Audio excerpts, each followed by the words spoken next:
அன்புள்ள நியூஸ் தமிழ் நேயர்களே, உங்கள் அனைவருக்கும் எனது இனிய புத்தாண்டு நல்வாழ்த்துக்கள்.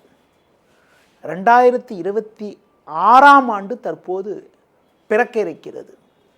2026ஆம் ஆண்டு 12 ராசி நேயர்களுக்கும் எப்படி இருக்கும் என்பதனை பற்றி தற்போது உங்களிடம் விளக்கமாக கூற உள்ளேன். கடக ராசி நேயர்களே, புனர்பூசம் 4ஆம் பாதம், பூசம், ஆயில்யம் ஆகிய நட்சத்திரங்கள் அடங்கிய ராசி கடகராசி. உங்களுக்கு 2026ஆம் ஆண்டு எப்படி இருக்கும் என பார்க்கின்ற பொழுது, உங்கள் ராசிக்கு பாக்கியஸ்தானம் என வர்ணிக்கப்படக்கூடிய 9ஆம் வீட்டில் சனி பகவான் திருக்கணித சித்தாந்தப்படி இந்த ஆண்டு முழுவதும் சஞ்சரிப்பது ஒரு உன்னதமான அமைப்பாகும்.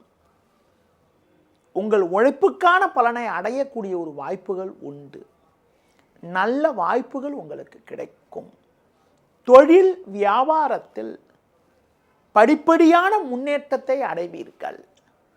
கடந்த காலங்களில் உங்களுக்கு இருந்து வந்த தேக்க நிலை விலகி நல்ல ஒரு வளர்ச்சியை அடையக்கூடிய ஒரு வாய்ப்புகள் உண்டு. வேலையாட்களுடைய ஒத்துழைப்பானது மிக மிக சிறப்பாக இருக்கும். உடனிருப்பவர்களுடைய உதவியானது மிகவும் சிறப்பாக இருக்கும்.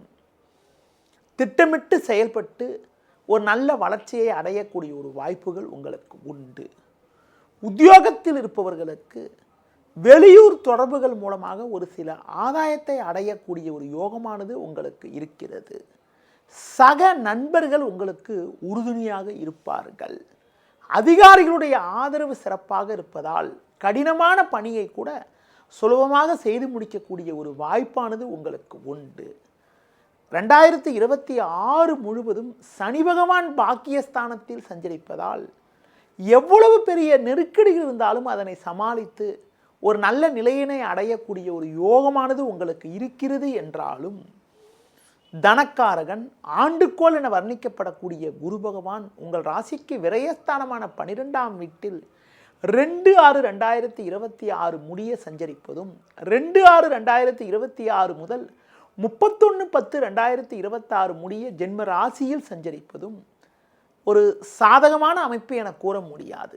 முதல் 10 மாத காலங்கள் குருவின் சஞ்சாரம் சாதகமற்று இருப்பதால் பணம் கொடுக்கல் வாங்கல் விஷயத்தில் சற்று பொறுமையோடு நிதானத்தோடு இருக்க வேண்டும். ஒரு நல்ல லாபங்கள் உங்களுக்கு கிடைக்கும் என்றாலும் ஆடம்பர செலவுகளை சற்று குறைத்துக் கொள்ள வேண்டும். பிறருக்கு வாக்குறுதி கொடுப்பதை தற்காலிகமாக தள்ளி வைப்பது மிக மிக நல்லது.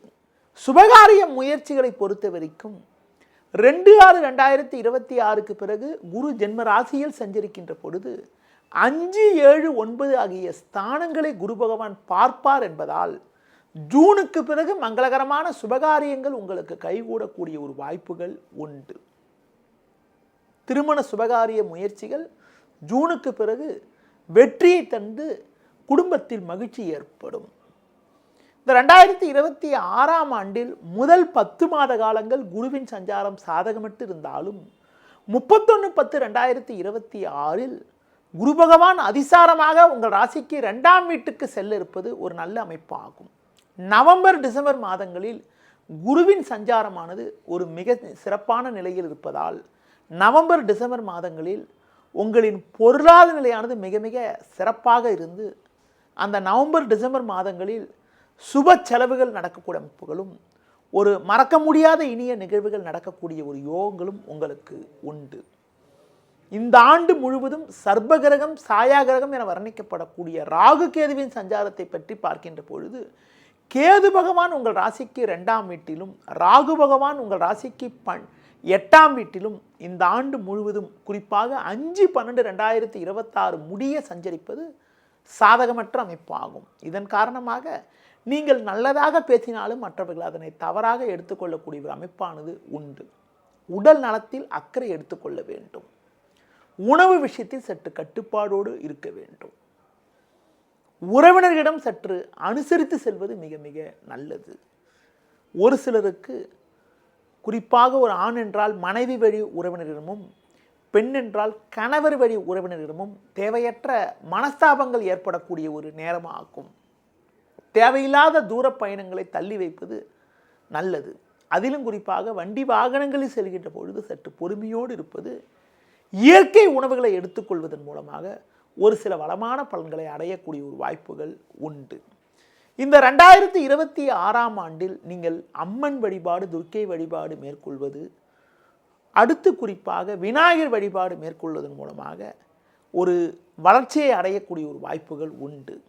குருவின் சஞ்சாரமானது சாதகமற்று இருப்பதால் தட்சிணாமூர்த்தி வழிபாடு மேற்கொள்வது, வியாழக்கிழமைகளில் குரு பகவானுக்கு மஞ்சள் நிற வஸ்திரம் சாற்றுவது, கொண்டக்கடலை மாலை அணிவித்து அர்ச்சனை செய்து வழிபாடு மேற்கொள்வது மிக மிக நல்லது.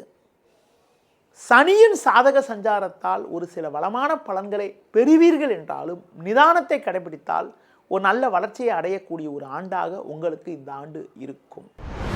நேயர்களே, இதுவரை 2026ஆம் ஆண்டுக்கான புத்தாண்டு பலன்களை உங்களிடம் கூறினேன். நன்றி, வணக்கம்.